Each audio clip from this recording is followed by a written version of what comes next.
So today, I will hope that you will join me in welcoming one of our members, Eva, who's going to give a talk entitled Better Than Winner Takes All. So let's give her a warm round of applause. All right, Eva, you have the floor. Hi, thank you. I just had to change computers right before this, so I apologize for showing up a little late and for using unfamiliar technology here. We might have a few glitches, but I'm ready to go. I wanted to mention that I have kind of adjusted the focus of this talk since I wrote the description, just over the past couple of days, refining it. I'm not going to end up covering aspects of elections such as gerrymandering and voter suppression that are kind of part of the bigger picture. Obviously, they're very relevant to justice and to fair votes.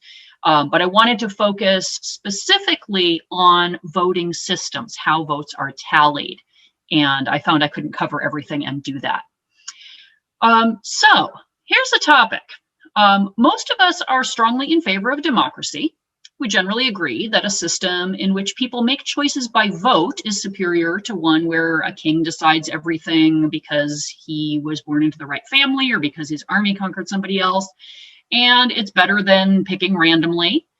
And it's more practical than trying to achieve consensus among thousands or millions of people. But beyond that, that basic agreement that, yeah, democracy is good, there's a lot of room for argument about what form of voting is actually fair and practical. So today I'm going to give you some information about several of the voting systems that are out there that you may not be familiar with, that we see less often. And then we're going to try applying them and see them work in practice. So the sources that I primarily used here were a couple of Wikipedia pages about electoral systems and a page my daughter Alex linked me, which I am very grateful for because it ended up being basically the core of this. You can go look at this page yourself and play with it more. It's ncase.me/ballot. It's by someone named Nikki Case, so ncase.me/ballot. And this has simulations of all the different systems that Nikki Case talks about. So a little bit of history on voting systems. Before we came up with democracy, it was all, somebody decides or small groups are finding consensus. And then we had early democracies in like Athens. We think of that as oh, thank you, Jack. Thanks for putting that in the chat. We had early democracies like in Athens, where we think of that as being kind of the cradle of democracy. Strangely enough, though, they did not actually use democratic voting as often as they used other systems. They used approval voting more often, and we'll get to that. Then there weren't a lot of changes to democratic processes for many, many years. But then in the 18th and 19th century, of course, we had revolutions happening. We had a lot of thinking about how governments should work and what is fair. And we also had philosophers and mathematicians thinking about how systems worked. And so there were a lot of new ideas about how one might calculate fairly. People came up with the board account, the Condorcet that I'll talk about later. They also came out with apportionment, single transferable vote, proportional representation. I'm not going to talk about some of those aspects because I'm going to focus on things where you're electing a single person or item to a single office at a time.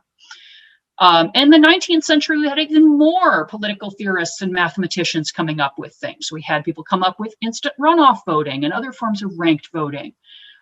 We had new forms of the previously mentioned systems. And then even through up to today, we've got game theory coming up with, hey, there's a flaw in this, and oh, I have a proof that this doesn't work, and hey, this system turns out to be most fair. So we're still working through some of these things and discovering new things about old and newer systems. We're starting to see some alternatives to plurality voting or majority voting actually used in some political contexts. Instant runoff voting is used in some places. There's some more obscure systems that are used in a few places. All right, so let's talk about the systems that are out there. Wikipedia says there are many variations in electoral systems, but the most common systems are first past the post voting, block voting, the two-round runoff system, proportional representation, and ranked voting. Now, this is kind of a mixed bag of descriptions because some of them are about how the voting tallying is done, and some of them are about how people are represented in a group like a parliament. So I had originally planned to address things like proportional representation in this talk, but as I said, I want to focus specifically on voting systems rather than representation systems in a group. Let's talk about some single winner voting systems, starting with the most popular and well-known one. That's first past the post. That's what we think of as majority rule. But it's not really just majority, because you can win without having a majority. Then it's called a plurality if you just have more votes than anybody else, but you still didn't get more than 50%. So the way first past the post works is you get to vote for the one candidate for one office, and whoever has the most votes wins. Pretty straightforward, really easy to calculate. There are some flaws with it. You don't get to express any nuance. So you don't get to say, I only like candidate A a little bit better than candidate B. I just really hate candidate C. For God's sake, don't elect candidate C. You don't get to say anything like that. There is a spoiler effect. We're all really familiar with the spoiler effect at this point from multiple elections that we've seen in real life. Similar candidates that are both or all popular can split up the vote and end up losing to a less well-liked candidate who's liked more than one of those candidates, but not more than the combination of them. So you can end up getting somebody who was a lot of people's last choice just because there were a lot of similar candidates. And trying to account for that means that voters second guess themselves. They try to guess how other voters might vote and make sure they vote for the most popular of the person who's kind of like their views. So there's a lot of incentive to vote strategically rather than honestly. And that results both in results that reflect the electorate's will less well, and in less voter satisfaction, which are obviously fairly closely related. Also, if you get a tie, there's no way to resolve it other than having a second election. You can have a runoff vote if you have the exact same numbers. Now, ties aren't that likely with large number votes, but if you've got a small group and multiple options to vote for, it's pretty easy to end up with ties. And it's pretty inconvenient to run another vote because one came out with a tie. So some big flaws with first past the post. Spoiler effect, huge. And very little information about voter preferences. So you can't tell what to do if there's a tie, and people may end up with someone who is a candidate they really hate. There are other options. There are systems that do not have a spoiler effect. So let's talk about that. That's kind of exciting. There are a number of ranked choice voting options out there in the world.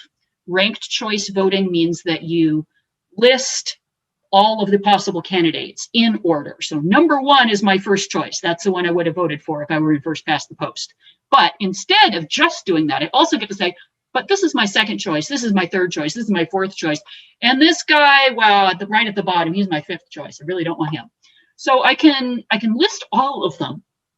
And then if there is a winner, well, it's different in different forms of ranked choice voting. So let me talk specifically about instant runoff voting, because that is the most popular of the ranked choice voting options. And it's actually used in a number of governmental institutions. It's used in some cities. I think it's used in at least one state. Maine is using it. Anyway, it is actually out there in the world.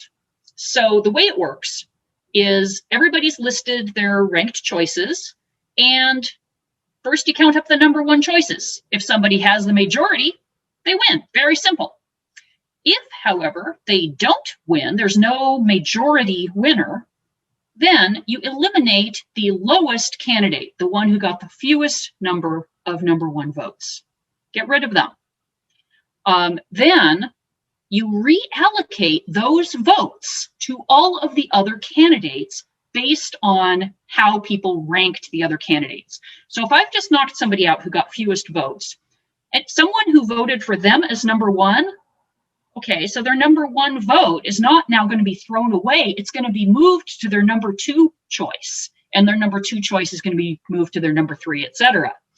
So your vote is never wasted in instant runoff voting. You don't have to go, I can't afford to vote for this person because not enough people are going to vote for them. I don't want the spoiler effect. There is no spoiler effect. There is no need to second guess yourself or to guess what other voters are going to do. Vote for who you want. Your vote can't be wasted. You can't throw things. If you can't get your first choice, it'll move to your second choice. If you can't get your second choice, it'll move to your third choice. So there's much more nuanced information being provided, and you don't have to do a runoff vote if there's a tie because it's all built in. All of this information is collected in one ballot, and you do as many rounds of this calculation as necessary until there's one candidate that has a majority. And that can all be done automatically. It's very laborious to do by hand, especially with large numbers of candidates and large number of voters. But there are apps out there, there are websites out there, there are tools that do it in an automated fashion to make it really practical. So that's one really great choice. And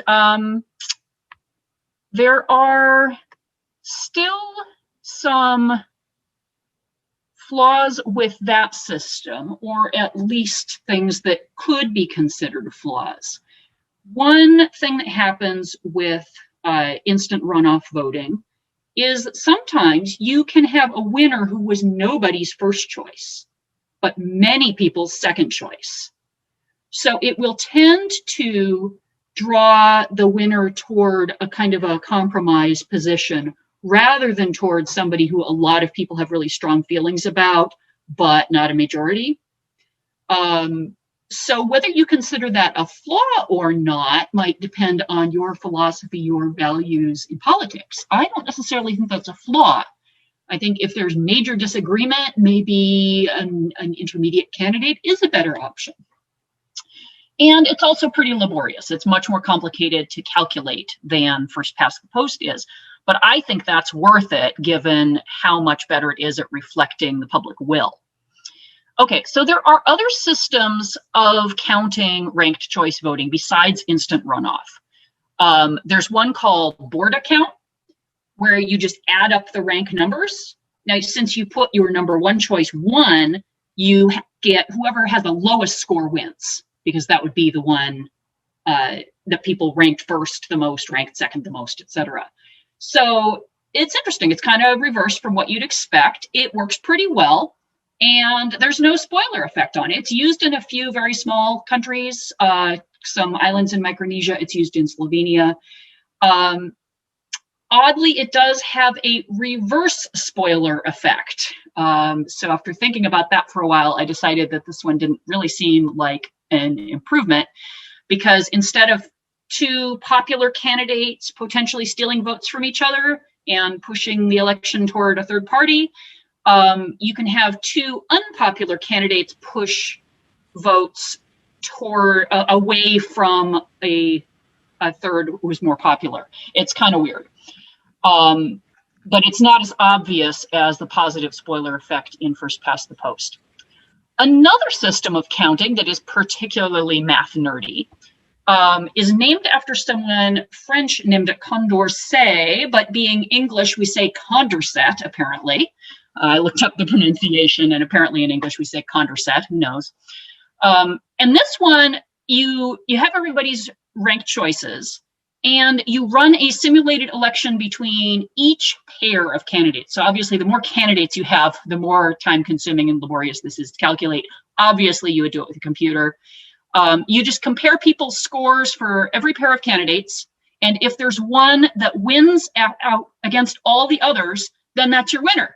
Great. This totally reflects the will of the populace. It is guaranteed to be the best choice mathematically and politically. However, big flaw with this system, it doesn't always pick a winner at all. You can end up with rock, scissors, paper type cycles where there's not one candidate that wins over another because people prefer A over B and B over C and C over A in roughly equal numbers. So great if you can manage it, but if it doesn't produce a winner, then you're back to having to pick another system. So I kind of think you might as well pick another system to begin with on that one, given how laborious it is to calculate. Okay, so all of these systems existed in 1972, as well as a couple others I'll talk about in a minute. There was a mathematician named Kenneth Arrow who, at this point, demonstrated with his Impossibility Theorem that all ranking systems for voting will be unfair in some way. There will be points where they will fail and produce a result that's not actually what most people wanted. That's kind of discouraging. The ranked systems include first past the post, because that's basically a very simple ranking system. You're saying, yep, this one's won, no more information. Instant runoff voting, board account, Condorcet, all the other systems that I haven't even gone into, anything that uses ranking of one candidate against others is sometimes not going to be fair. So is there any escape from this? Do we just have to give up on voting? Well, there are actually some systems that are not based on relative ranking at all, and the impossibility theorem does not apply to them. So let me talk about a couple of those. And these are both systems that are actually in use in a few places, not really widely known, not used on the national level. First one is approval voting. This is dead simple. In approval voting, you vote for the candidates you approve of, and you don't vote for the candidates you don't approve of. You can vote for as many or as few as you want. You can say, I only want this one person. Or you can say, oh, anyone except this other person. Or you can say, I approve of about half of these people. I could live with them. Then whoever gets the most approvals wins. So this does not get into spoiler effects, because you can decide what your tolerance level is, and you vote for whoever you could live with as a candidate.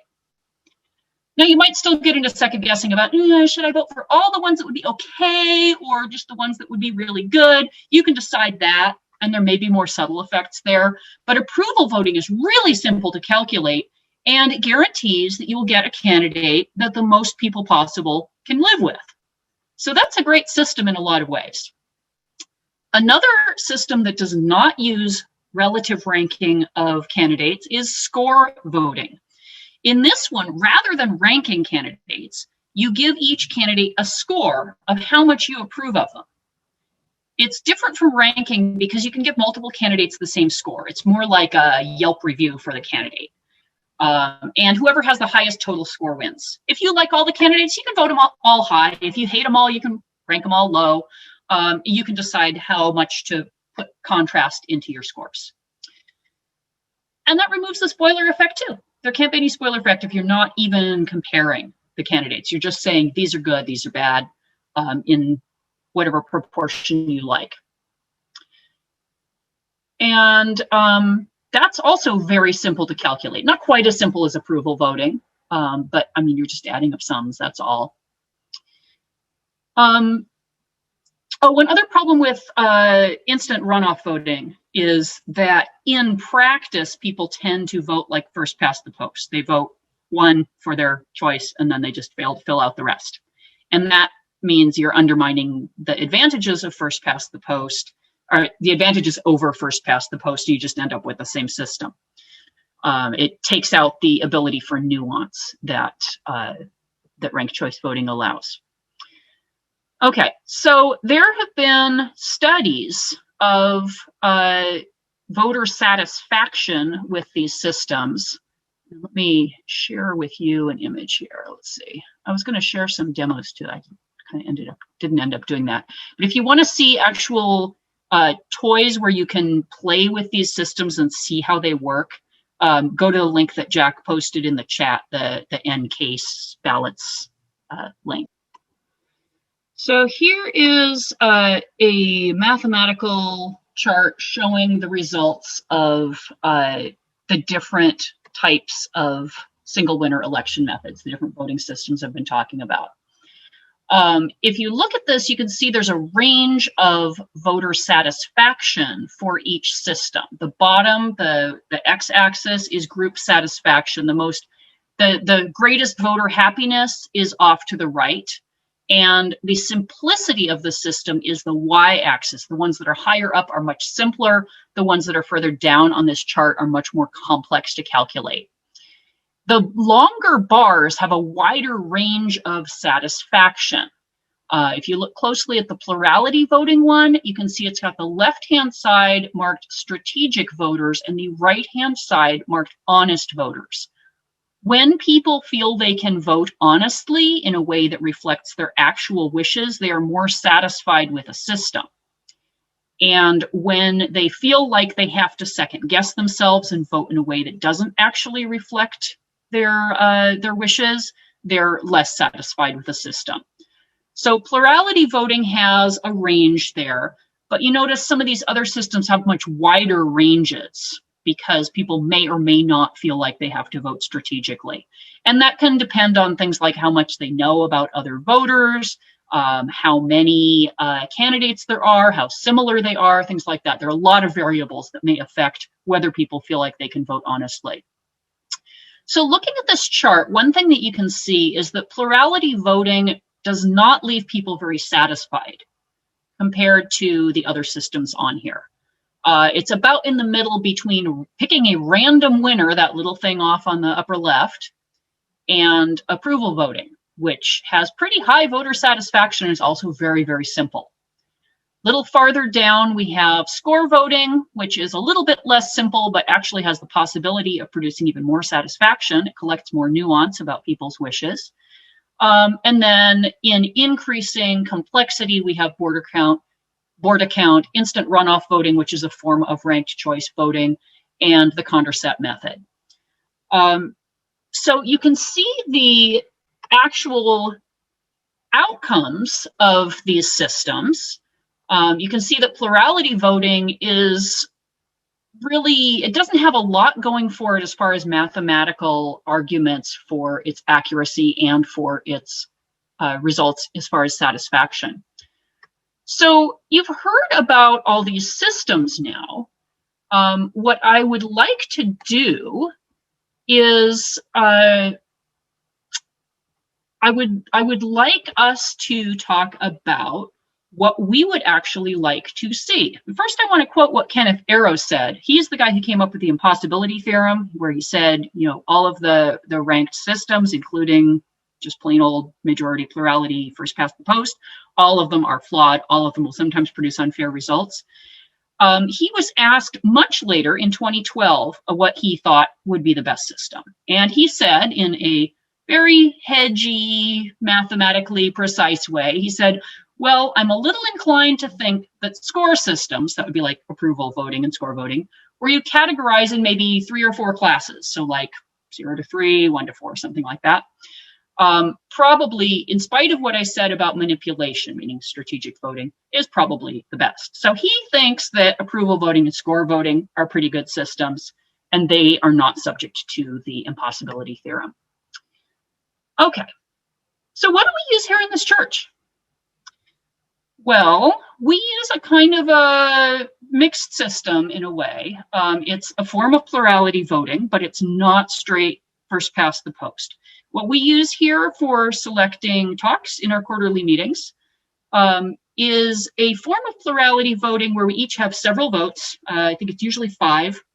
And we apply them to talks vying for about a dozen slots in the calendar, depending on, you know, if we have any special events or speakers or anything that month, or if it's a shorter month or longer month. So we're voting for fewer choices than are on the calendar. So it's not one-on-one. There's also another complexity, which is the topic system that we have. Originally, we were just selecting things to put into the calendar, and we'd use kind of discussion of, oh, let's cover several different topics as part of the goal there. But more recently, we came up with a church calendar with some themes on it that we wanted to hit. You know, oh, in this month, we'd like to be talking about something related to this topic. We'd like this to come around every time. And so in order to do that, the voting system got modified. in kind of a not straightforward way, which is you can put, there are topics for the particular quarter. When you show up to the planning meeting, you find out what those topics are, and you can decide whether the talks that you're proposing meet any of those topics or not. Do they fit this topic? Do they fit more than one topic? Because some talks might. And you can decide, okay, I'm going to list my talk under all these topics, or, well, my talk isn't really about any of these topics. That seems perfectly reasonable. But it turns out that that choice has some really, really profound effects that might not be obvious, because those topics are effectively offices that the talks are running for. And if you don't list a topic, then your talk cannot run for any of the offices that have topics listed, and they're only in the running for the remaining time slots that are not assigned to topics. If you list your talk with a bunch of different topics, then you're in the running for a bunch of different time slots. If you don't win one, you might win another. So this ends up being kind of a mixed system. It's similar to first past the post. It is a plurality voting system, but with some more complexities to it. And if you really wanted to maximize the chances of winning, you could go, okay, my talk is about all these topics. You have the opportunity to do that. It's maybe not in good faith, but you could do that. And if no talks are proposed for a given topic, then that time slot actually ends up getting taken out of the running, because we still want to have a talk on that topic. So it might get handed to somebody who's done a talk on that topic before, but didn't even propose anything. So basically, the talk is guaranteed, that time slot is guaranteed to be for a talk on that topic. So if you have a talk on that topic, you're running for that time slot. And if nobody does, it's going to go to one on that topic anyway. So there are some complexities here with this where it might not be obvious to people how the system works, and they might not be using it in the most rational way. And we sometimes can get some really surprising results. You might have clusters around a topic where there are a lot of popular talks proposed, but they split up the territory, and something maybe less popular will win, or maybe you don't get a winner. Or you might be showing up and you didn't even think about a talk for a particular topic that's planned because you didn't even know what the topics were. So I think there are a few things that I'd like to change about our church system. And one of them is I'd like to make sure we all know what the upcoming month's topics are in advance, so we can actually plan for those topics. So we'll have a better collection of thematic talks to choose from at the planning meeting. So that's one thing. It doesn't even have to do with the voting system. It's just, hey, we should know what offices our talks are running for in advance. Second, I think we should probably be having as many votes as there are time slots, so that we're voting for one thing in each time slot. I'd like to vote for one on theme A and one on theme B and one on theme C. And then there are 5 more time slots. Okay, then I get 5 more votes. So I'd like to propose that. I would also like to propose that we actually consciously, publicly choose a voting system to use. Because first past the post is not necessarily the most rational or fair system. And as a church that is founded on the principles of rationality and compassion, I think we should really prioritize having a fair system in our own voting process. So, how on earth can we decide on a voting system if we haven't actually, as a church, decided on a voting system? Well, I went through these systems and I went, let's use all of them. Let's hold an election where we provide all of the information, our ranking system and our rating system, and then we do all the calculations and we figure out what wins in all the systems, and then we can talk about it.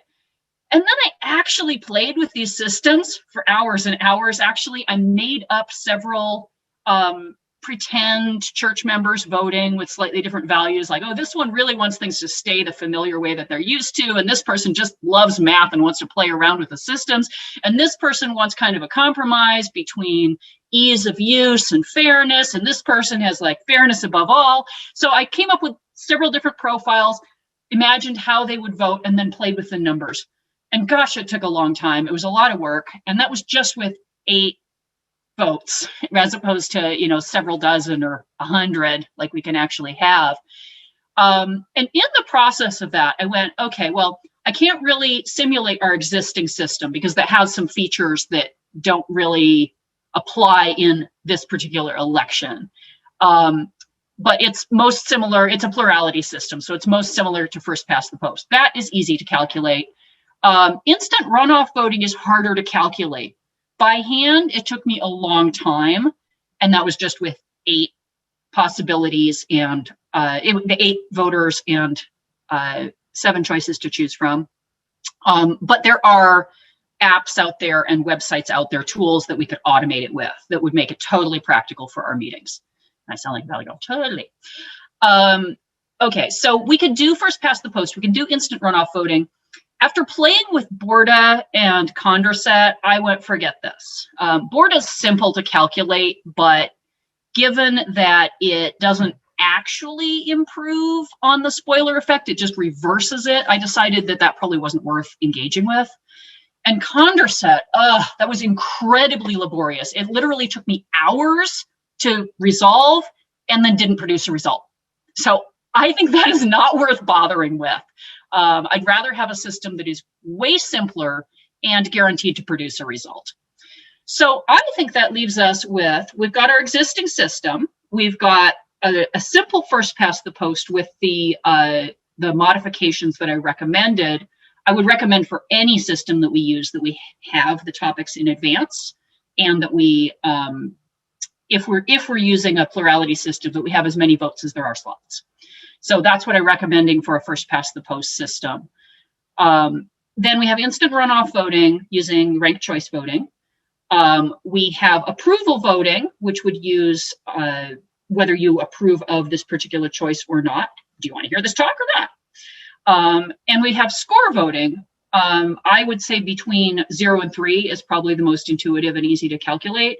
That was what Kenneth Arrow was saying, you know, 3, 4, somewhere in there, that number of choices. We don't want it to be like 100 possible choices.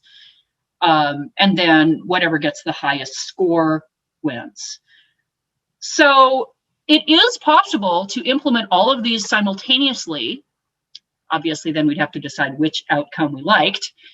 But it's a little bit complex. You have to have a complex ballot because you have to list both your ranked choices and a ranking for each option. I kind of wanted to do this like on the spot now, but seeing how much time I've already filled, I don't think that's practical. But I'd like to have some kind of a meeting, an online meeting, or even just a discussion where we provide these votes and somebody can do all the calculations. I mean, I can do the calculations on this. It'll just take me a long time. If I can enter them all into a program, obviously it'll be a lot simpler to do ranked choice voting. But basically what your ballot would look like is a list in order, first, second, third, fourth, fifth. And for each one, list also a rating for that option. And then we can see whether our congregation's collective will is actually in line with our existing system, something closer to a simple first past the post, instant runoff voting, score voting, or approval voting.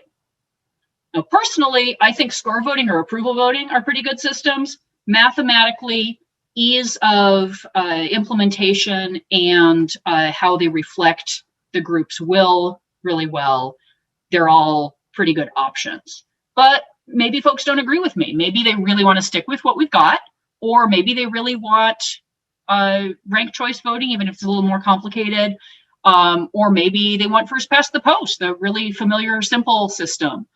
But anyway, that's what I want to do. I want to hold an election on elections and see what system we really want to be using rather than have kind of happened into as we make little changes along the way.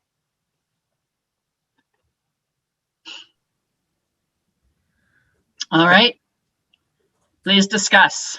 All right. Hey, thank you, Eva. Hey, can everyone unmute themselves and can we get a round of applause here?